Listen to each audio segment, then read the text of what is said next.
بسم اللہ الرحمن الرحیم، السلام علیکم۔ میں ہوں کرامت مغل اور میرے ساتھ ہیں عیسیٰ نقوی۔ نقوی صاحب، چند روز قبل آپ نے خبر دی تھی کہ میاں نواز شریف 13 نومبر کو کوئٹہ کا دورہ کریں گے۔ اس دورے کے دوران کچھ اہم ڈیولپمنٹس بھی ہوں گی، کیا کل یہ دورہ ہو رہا ہے؟ کرامت مغل صاحب، ایک گانا آیا تھا کچھ عرصہ پہلے نا، سب گندا ہے پر دھندا ہے جی، تو اس ویڈیو میں کچھ چیزیں جو ہیں وہ اپنے دیکھنے اور سننے والوں کے سامنے رکھیں گے۔ اس وقت اگر پاکستان کی سیاست، پی ڈی ایم کے اتحادی حکومت میں شامل جو جماعتیں تھیں، ان کی سیاست کو دیکھنا ہے، سمجھنا ہے، تو آپ اس گانے کے لیرکس جا کر سن لیں۔ ووٹ میں نوٹ سے شروع ہوتا ہے، جی، اور ویسے تو بڑی بے وزن سی شاعری ہے خانہ پوری والی نا، لیکن وہ ایگزیکٹلی اس وقت پاکستان کی سیاسی منظرنامے پہ ہوتا نظر آ رہا ہے۔ میاں صاحب جو ہیں انہوں نے سیاست دھندے کے طور پہ کر رہے ہیں۔ دھندا جس کے بارے میں یہ کہتے ہیں کہ اس میں فائدہ دیکھا جاتا ہے، اپنا منافع، اپنا پروفٹ دیکھا جاتا ہے، اصول کچھ نہیں ہوتے۔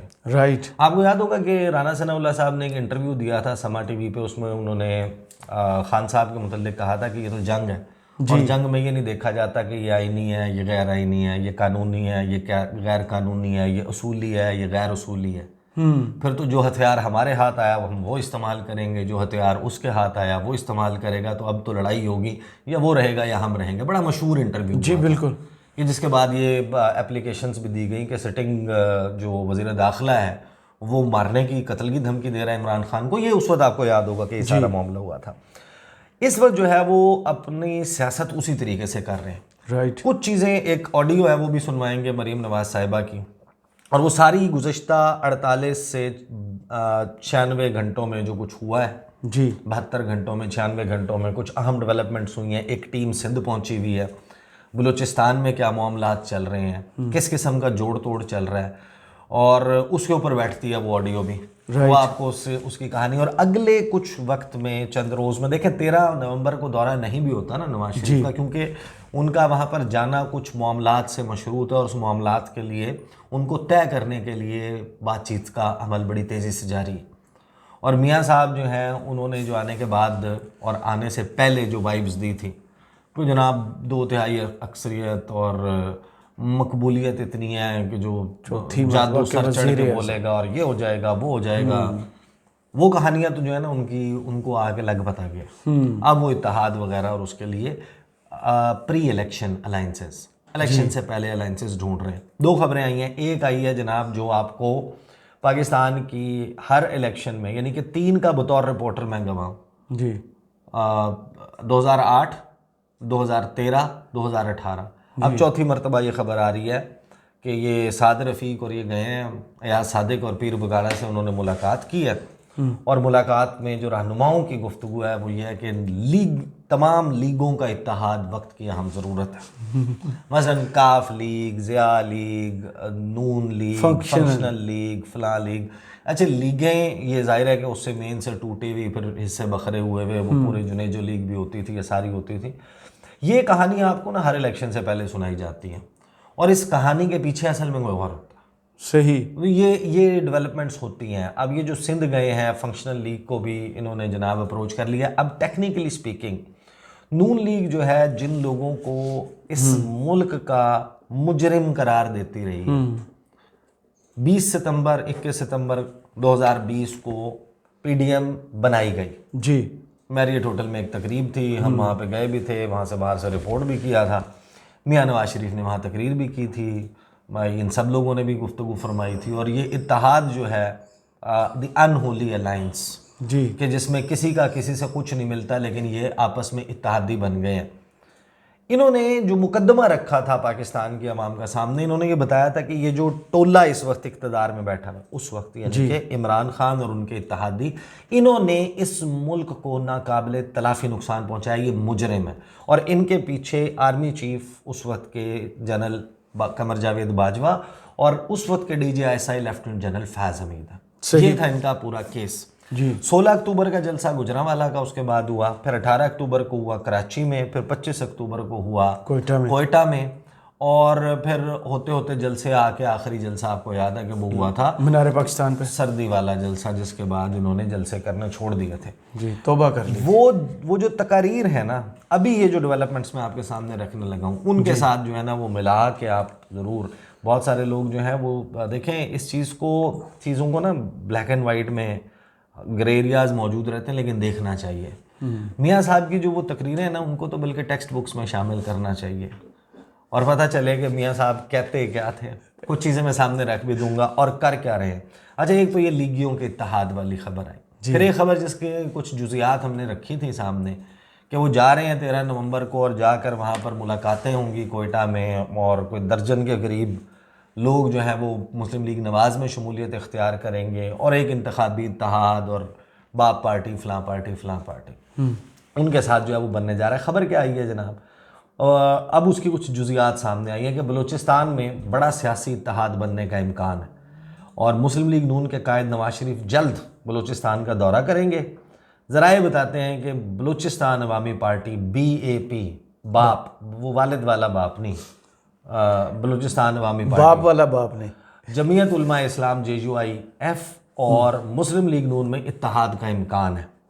اور اتحاد ہونے پر تینوں جماعتیں مل کر بلوچستان میں الیکشن لڑیں گی، اور وزیر اعلیٰ بلوچستان کے حوالے سے فیصلہ مذاکرات میں ہوگا کہ ہم نے کس کو، یعنی ابھی قربانی بنانا کس کو ہے اور نہیں، ٹائم کتنا ہے. ابھی بقرعید پہ قربانی نہیں ہوئی، گوشت مانگنے والے، حصہ مانگنے والے پہلے آ گئے، ساڑھا حصہ کی تھے. ابھی یہ حکومت بنا رہے ہیں. آپ اندازہ لگائیے کہ کانفیڈنس کا، اعتماد کا پیر ڈانڈے ہو تو بندے کا کانفیڈنس تو پھر ایسا ہی ہوتا ہے. انہوں نے لاسٹ ٹائم بھی آپ کو پتہ ہے نا وہ ٹرنیور چلائے تھے، 2 وزیر اعلیٰ چینج ہوئے تھے، ثناء اللہ زہری اور دوسرے والے. اچھا جناب، فیصلہ مذاکرات میں ہوگا. بلوچستان عوامی پارٹی کے جام کمال نون لیگ کے وزیر اعلیٰ بنانے کی شرط پر پارٹی میں شامل ہو سکتے ہیں، جو پہلے بھی وزیر اعلیٰ رہے ہیں. جبکہ اچھا JUI نے عبدالغفور حیدری کو وزیر اعلیٰ بلوچستان بنانے کی شرط رکھی ہے. اتھرک. اب یہ اس کے اوپر جناب جوڑ توڑ ہوگا. اب یہ جو کہانی ہے نا، یہ ساری کہانی، اس کو ذرا سمجھنے کے لیے میں اور اس معاملے کو ڈسکس کرنے سے پہلے مریم نواز صاحبہ کی ایک آڈیو سنوانا چاہتا ہوں. 41 سیکنڈ کی ٹوٹلی آڈیو ہے. اس میں مریم نواز صاحبہ بولیں گی جی، ان کے بعد جو ہے وہ فضل الرحمان صاحب بولیں گے، اس کے بعد جو ہے وہ احسن اقبال صاحب، professor, the brain of Muslim League Noon, one of the brains. ارستو. تو یہ ذرا پہلے گفتگو سن لیں تاکہ آپ کو اندازہ ہو کہ یہ کر کیا رہے ہیں. صحیح. اور یہ دھندا ہے، صحیح. کوئی سیاست اصول وغیرہ کچھ بھی نہیں ہے اس میں. مجھے افسوس اس بات کا ہے کہ آپ نے اس چھوٹے سے فائدے کے لیے، ایک چھوٹے سے عہدے کے لیے، آپ نے باپ سے ووٹ لے لیے، اور وہ والے باپ سے ووٹ لے لیے جو اپنے باپ کی اجازت کے بغیر کسی کا ساتھ نہیں دیتا. عوام کی حکومت گرا دی گئی تھی اور اس کے اوپر باپ پارٹی جو ہے وہ 10 دنوں کے اندر بنا کے مسلط کر دی گئی تھی، جس کے نتیجے میں پاکستان آج ان سنگین حالات سے دوچار. ہمیں توقع ہی نہیں تھی کہ وہ باپ کو باپ بنائیں گے. باپ پارٹی کے سینیٹرز کو ملا کر اگر لیڈر آف اپوزیشن کا عہدہ حاصل کیا جائے، میں نہیں کہتا، پورا اسلام آباد جانتا ہے کہ وہ کس کے کہنے پہ ووٹ دیتے. پورا اسلام آباد کہتا ہے، میں نہیں کہتا کہ وہ کس کے کہنے پہ ووٹ دیتا ہے. ہمیں نہیں پتا تھا یہ باپ کو باپ بنا لیں گے. فضل الرحمان چھوٹے سے چھوٹے کو باقاعدہ وہ جو تانا مارنے والا لہجہ، چھوٹے سے فائدے کے لیے، چھوٹے سے عہدے کے لیے، یہ مریم نواز صاحبہ نے فرمایا تھا. جی. اب یہ ہے نون لیگ کی سیاست. صحیح. کہ وہ اسی باپ کو جا کے باپ بنا رہے ہیں بلوچستان میں، قدموں میں بیٹھیں گے. ہاں، وہ جو بھی جس طریقے سے بھی وہ کریں گے. اور وہی فضل الرحمان جو باپ کو باپ بنا دیں گے، تانے اور باتیں کر رہے تھے، ان کے عبدالغفور حیدری کی اس شرط کے اوپر وہ بھی اس اتحاد میں جانے والے ہیں. یہ ہے سیاست کا عالم. اور ویسے تاریخ کیسے بدلا لیتی ہے. اور مسلم لیگ نون دیکھیں، جو چیزیں میں آپ کو کہہ رہا تھا نا، آپ نا ایک کام کیجئے اس ویڈیو کے بعد، گوگل کے اوپر جا کے ٹائپ کریں PDM کا کوئٹہ جلسہ، عمران خان فوج، عدلیہ اور ISI کو بھی ٹائیگر فورس بنانا چاہتا ہے، بلاول بھٹو کا بیان. یہ خبر بڑی طویل خبر ہے، 25 اکتوبر 2020 کو BBC کی ویب سائٹ کے اوپر شائع ہوئی ہے. BBC کا لنک آپ کے سامنے آ جائے گا، آپ اس پہ کلک کریں اور جا کے اس خبر کو, کیونکہ میں تو اس کو پورا نہیں پڑھنے لگا, میں اس میں سے کچھ چیزیں نواز شریف کی اور مریم نواز صاحبہ کی صحیح اور اختر مینگل صاحب کی, جی یہ چیزیں میں سامنے رکھنے لگا ہوں. باقی بلاول کی, دیگر لوگوں کی تقاریر ہے نا, ایک مرتبہ اس کو سن لیں, پڑھ لیں, آپ کو سمجھ آ جائے گا کہ پاکستان میں سیاست کیا ہو رہی ہے اور کیسے ہو رہی ہے. اب نواز شریف صاحب جو ہیں, انہوں نے کوئٹہ جلسے میں کیا کہا تھا. Army chief general Qamar Javed Bajwa اور ISI کے DG لیفٹیننٹ جنرل فیض حمید کو مخاطب کرتے ہوئے ان سے کہا ہے نواز شریف نے کہ انہیں جواب دہ ہونا پڑے گا. پھر انہوں نے کہا کہ اب ووٹ کی عزت کوئی پامال نہیں کر سکے گا اور کوئی ووٹ کی عزت کی طرف میلی آنکھ سے بھی نہیں دیکھ سکے گا. انہوں نے کہا کہ میں نے یہ جذبہ گجرانوالہ, کراچی اور اب کوئٹہ میں دیکھا ہے. میرے بہنوں اور بھائیوں, اب وقت آ گیا ہے کہ ہم اپنے حقوق کے لیے اٹھ کھڑے ہوں. اچھا, اس میں اسی جلسے میں میاں نواز شریف نے ایک بات کی تھی جس قسم کی, بلکہ ایگزیکٹلی وہی بات کرنے پر شہباز گل کے اوپر غداری بغاوت کے مقدمے بنے تھے اور شہباز گل کے اوپر کتنا ٹارچر ہوا تھا.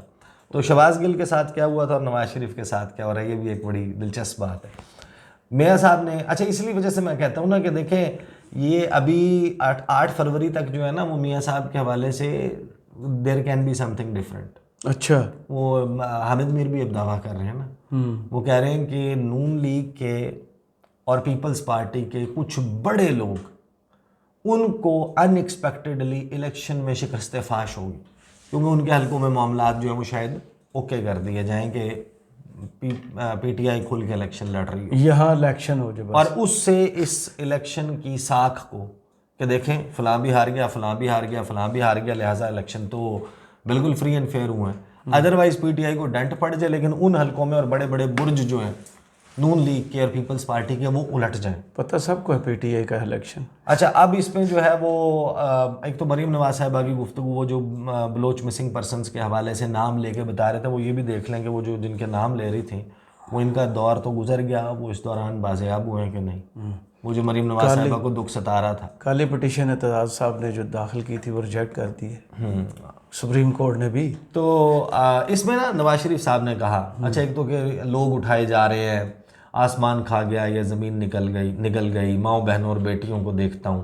آگے انہوں نے کیا فرمایا, یہ بالکل PTI پہ فٹ ہوتا ہے آج کل کے حالات میں. اچھا, مہنگائی اور اس کے اوپر انہوں نے بات کی. پھر ان تمام معاملات کے اوپر نا بات کرتے کرتے اچانک جو ہے نا نواز شریف کہتے ہیں کہ آپ نواز شریف کو کیوں نہیں پسند کرتے, کیونکہ وہ ڈکٹیشن نہیں لیتا, وہ آپ لوگوں کا منتخب نمائندہ ہے, عمر بھر کے لیے نااہل کر دیا گیا, اور RTS بند کر کے ایجنٹس اور یہ کر کے یہ سارا کچھ جو ہے وہ اس طریقے سے کیا گیا. سیکٹر کمانڈر کون ہے, کس کے حکم پر FIR کٹواتا ہے, کس کے حکم پر IG اور ایڈیشنل IG کو اغوا کرتا ہے, جس کی خبر خود وزیر اعلیٰ کو بھی نہیں ہے. پھر نواز شریف جو ہیں وہ اس خطاب میں کہتے ہیں کہ PDM پاک فوج کے مقدس ادارے کو اپنے مفاد کے لیے استعمال کرنے والوں کے خلاف اٹھی ہے. چند لوگ اپنے گھناؤنے مقاصد کے لیے آئین اور قانون توڑتے ہیں اور خود کو بچانے کے لیے فوج کا نام استعمال کرتے ہیں, جبکہ حقیقت یہ کہ اس سے فوج کا دور دور سے کوئی تعلق نہیں ہوتا. اس سے بدنامی کس کی ہوتی ہے, فوج کی ہوتی ہے. اس لیے میں نام لے کر ان کرداروں کو ظاہر کرتا ہوں تاکہ اس کا دھبا فوج پر نہ لگے, ملک پر داغ نہ لگے. کارگل میں رسوائی کا فیصلہ فوج کا نہیں تھا, چند مفاد پرست جرنیلوں کا تھا. میرے بہادر سپاہی دہائیاں دیتے رہے, یہ ہوتا رہا. پھر بے نظیر کی بات کی, اور پھر وہاں پر انہوں نے پرویز مشرف کے اوپر جو ہے وہ گفتگو کی. پھر وہ آ گئے جنرل قمر جاوید باجوہ پہ. انہوں نے کہا کہ چند کرداروں نے میری حکومت کے خلاف دھرنے دلوائے, ان تمام سوالوں کے جواب قمر جاوید باجوہ کو دینے ہیں, جنرل فیض حمید کو دینا ہے. جنرل قمر باجوہ آپ کو دھاندلی اور اس حکومت کی تمام ناکامیوں کا حساب دینا ہے, اس قوم کو مہنگائی اور غربت کی طرف دھکیلنے کا حساب دینا ہے. اب وہ کہہ رہے ہیں کہ میں نے اللہ پہ چھوڑ دیا. آگے کہتے ہیں جنرل فیض حمید آپ کو جواب دینا ہے کیونکہ آپ نے ایک حاضر سروس جج کے گھر جا کر دباؤ ڈالا. کیوں اسے وقت سے پہلے اسے چیف جسٹس بننے کا کہا؟ کیوں آپ نے نواز شریف اور مریم نواز کو الیکشن تک جیل میں رکھنے کا کہا؟ آپ کی کون سی 2 سال کی محنت ضائع ہو رہی تھی؟ آپ نے تو پاسداری کا آئین کی حلف اٹھایا تھا, سیاست میں مداخلت نہ کرنے کا حلف اٹھایا تھا. پھر کیوں آپ نے ایسا کیا؟ ساتھ ہی فیض آباد دھرنے کا ذمہ دار انہوں نے قرار دیا, اس کے فیصلے کا انہوں نے تذکرہ کیا. پھر اس کے بعد نواز شریف کہتے ہیں کہ میرے فوجی بھائیوں, آئین کی تابعداری کا حلف سب سے اہم ہے. جہاں آئین شکنی شروع ہوتی ہے وہاں ظلم شروع ہو جاتا ہے. اپنے حلف کی پاسداری کیجیے, اپنے آپ کو متنازع ہونے سے بچائیں. سول سرونٹس کے نام میرا پیغام ہے کہ جس طرح سندھ کے پولیس افسران نے غیر قانونی احکامات کو ماننے سے انکار کیا, مریم والے ایشو پہ, اسی طرح میں سب سول سرونٹس کو گزارش کرتا ہوں کہ کسی دباؤ میں آئے بغیر اپنا فریضہ انجام دینا چاہیے. یعنی انہوں نے بھی جو ہے وہ سول سرونٹس کو یہ کہا ہے کہ وہ احکامات نہ مانیں, ریاست کے احکامات نہ مانیں. پھر کہتے ہیں کہ جناب میرا پیغام عوام کے نام ہے کہ بہنوں اور بھائیوں یہ فوج آپ کے, اسے عزت دی جائے, مگر جہاں معاملہ ان کی پاسداری کا آ جائے تو پھر کوئی سمجھوتا نہ کریں. کوئی فوج اپنے عوام سے نہیں لڑ سکتی. اچھا, یہ ایکشن ریپلے ہے. پھر اس قسم کی گفتگو ہم نے عمران خان صاحب کو کرتے ہوئے دیکھی. یہ انہوں نے گفتگو فرمائی تھی وہاں پر, اور اس کی تفصیل آپ جا کے نکال کے دیکھ لیں. اصل بات لب لباب یہ ہے کہ ایک دھندے کی طرح آپ سیاست چلا رہے ہیں, کسی اصول کے اوپر نہیں کھڑے تھے. وہ نقاب بھی اتار کے نوچ کے پھینک دیے, یا بلکہ نوچ کے پھینکوا دی گئی ہے جی کہ نواز شریف صاحب اب آپ کھل کے سامنے آ جائیں. جو آپ کی, اسی لیے وہ پیپلز پارٹی کے کچھ لوگ جو ہیں, جو جھیالے ہیں نا, کٹر جھیالے, وہ کہتے ہیں کہ یہ ضیاء الحق والی پارٹی جو ہے وہ نون لیگ جو سٹارٹ میں یہ نواز شریف صاحب کی سیاست تھی اس پہ بن گئے, اور وہ بالکل اب وہ ٹیکسٹ بک اگزامپل بن چکے ہیں کہ کیسے انہوں نے اپنے سیاست کے لیے, یہ کہتے ہیں نا کہ ریاست پر سیاست کو قربان کر دیا. ریاست کو قربان, ریاست تو کریں سائیڈ کے اوپر, اپنی سیاست چمکانی ہے, اقتدار میں آنا ہے, اس کے لیے ابھی سے حکومت سازی کا عمل شروع ہوا. صحیح, کہ فلاں فلاں ادھر رکھے گا, فلاں فلاں. آپ کو جیت کا اتنا یقین ہے, بندر بھانٹ, اتنا یقین ہو گیا آپ کو جیت کا کہ آپ نے یہ کام شروع کر دیا. اصل ٹرکی معاملہ یہ ہے کہ سندھ میں پیپلز پارٹی کے خلاف ہی بنے گا نا یہ اتحاد. جی پیپلز پارٹی اس پہ کیسے ریئیکٹ کرتی ہے, اور کیا اس نتیجے میں اگرچہ Peoples Party full time double game کر رہی ہے, اس کا فلرٹ, اس کا رومانس اس وقت جتنے بھی لوگ پھر رہے ہیں نا ان سب کے ساتھ چل رہا ہے. وہ عرفان صدیقی صاحب والا کل ہم نے انٹرویو نہیں کیا ہاں, تو اس میں سب کچھ انہوں نے بتا انہوں نے کہا کہ جناب یہ ہماری شکر رنجیاں, عارضی لڑائی جو ہے وہ ہوتی رہتی ہے. ہو سکتا ہے کہ ہم جو ہے وہ بہت جلد دوبارہ اقتدار میں بیٹھے وہ خبر کنفرم نہیں ہے, لیکن ایسی کوئی خبر بھی سننے میں آئی تھی کہ مٹھی والا جلسہ جو ہے نا پیپلز پارٹی کا, اس میں بھی نون لیگ کا ایک وفد جائے گا.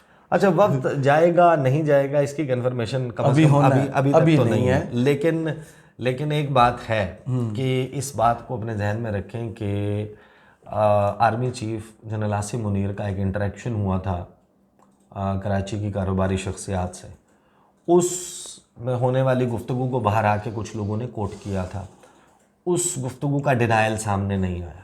صحیح, اس گفتگو کا جو حصہ جس کو کوٹ کیا گیا تھا اس میں یہ کہا گیا تھا کہ جب سندھ کی کاروباری شخصیات نے اپنے شکوے شکایات سوالات کی صورت میں آرمی چیف کے سامنے رکھے, بھتے کا تذکرہ کیا, اغوا برائے تاوان کا تذکرہ کیا, کرپشن لوٹ مار کا تذکرہ کیا, جو پیسے ان کو دینے پڑتے ہیں, جو منتھلیاں ان کو دینی پڑتی ہیں, جو افسران کو پیسے دینے پڑتے ہیں, جو حصے ان کو دینے پڑتے ہیں, اس کا تذکرہ کیا. تو اس پہ آرمی چیف صاحب سے منسوب ایک جملہ ہے کہ اچھا آپ کراچی والے سسٹم کی بات کر رہے ہیں, اور پھر ان سے منسوب جملہ ہے کہ سسٹم پہ تگڑا ہاتھ پڑے گا. تو تگڑا ہاتھ یہ ہے اگر واقعی ایک serious alliance G D A, M Q M, J U I F, Muslim League Nawaz, چھوٹے مذہبی سیاسی دھڑے, یہ سب مل کے سفارا ہو جاتے ہیں پیپلز پارٹی کے خلاف, اور ان کے فیور میں بہت ساری چیزیں ہونے لگ جاتی ہیں. یہ اپسیٹ بھی کر سکتے ہیں, اور 15 سالہ راجدھانی جو بھٹو راج, زرداری راج چل رہا ہے سندھ کے اوپر, وہ ختم بھی ہو سکتا ہے. اور اس سارے منظرنامے میں میاں صاحب کے لیے فرینکلی اسپیکنگ کہ یہ کہ میں اپنے کسی اصول کے اوپر ووٹ کو عزت دو فلاں فلاں کے اوپر کھڑا رہوں, وہ نہیں ہے. یہ ذلت آمیز رسوائی ہے کہ جن پارٹیوں کو میں پچھلے 3 سال سے 4 سال سے عوام کو یہ بتا رہا تھا کہ یہ اس ملک کی قاتل ہے, اس ملک کے عوام کی, غریب کی قاتل ہے, آج میں ان کو اپنے ساتھ بٹھا رہا ہوں. جو مجرم تھے آپ کے, میں ان کے ساتھ مل کے حکومت بناؤں گا اور الیکشن لڑوں گا. وہ لانڈری ہیں اور دھل گئے. چلو, بہت شکریہ عیسیٰ نقوی, آپ کے تجزیے کا کمنٹس باکس میں ضرور بتائیے گا. یہ ویڈیو آپ کو کیسی لگی, اجازت دیجیے, اللہ حافظ.